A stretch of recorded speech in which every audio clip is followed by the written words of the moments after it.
యేసు రక్తమే జయం పరిచర్య ప్రైజ్ ద లార్డ్. ఫిబ్రవరి 19వ తేదీ 2024. ఈరోజు దేవుని వాక్యము. అన్యులు నీ ప్రాకారములను కట్టుదురు, వారి రాజులు నీకు ఉపచారము చేయుదురు. ఎలయనగా నేను కోపపడి నిన్ను కొట్టితిని గాని కటాక్షించి నీ మీద జాలిపడుచున్నాను. యెషయా గ్రంథం 60వ అధ్యాయం 10వ వాక్యము. తండ్రి తన కుమారుల ఎడల జాలిపడునట్లు యెహోవా తన యందు భయభక్తులు గల వారి ఎడల జాలిపడును. నీ సహాయము చేత నేను సైన్యములను జయింతును. నా దేవుని సహాయము వలన నేను ప్రాకారములను దాటుదును. నిన్ను బాధించిన వారి సంతానపు వారు నీ ఎదుటకు వచ్చి సాగిలపడెదరు. నిన్ను తృణీకరించిన వారందరూ వచ్చి నీ పాదముల మీద పడెదరు. నిన్ను శాశ్వత శోభాతిశయముగాను బహుతరములకు సంతోష కారణముగాను చేసేదను.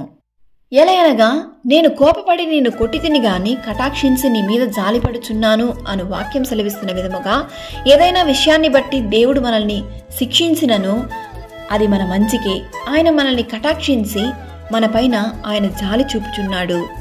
శ్రమనందిన తన జనులయందు జాలిపడి యెహోవా తన జనులను ఓదార్చి ఉన్నాడు. పర్వతములు తొలగిపోయినను మెట్టెలు తత్తరినను ఆయన కృప మనల్ని విడిచిపోదు. సమాధాన విషయమైన నా నిబంధన తొలగిపోదు అని నీయందు జాలిపడి యెహోవా సెలవిచ్చుచున్నాడు. సకల ఘనత మహిమ ప్రభావములు యేసయ్యకు మాత్రమే కలుగునుగాక. ఆమేన్. God bless you.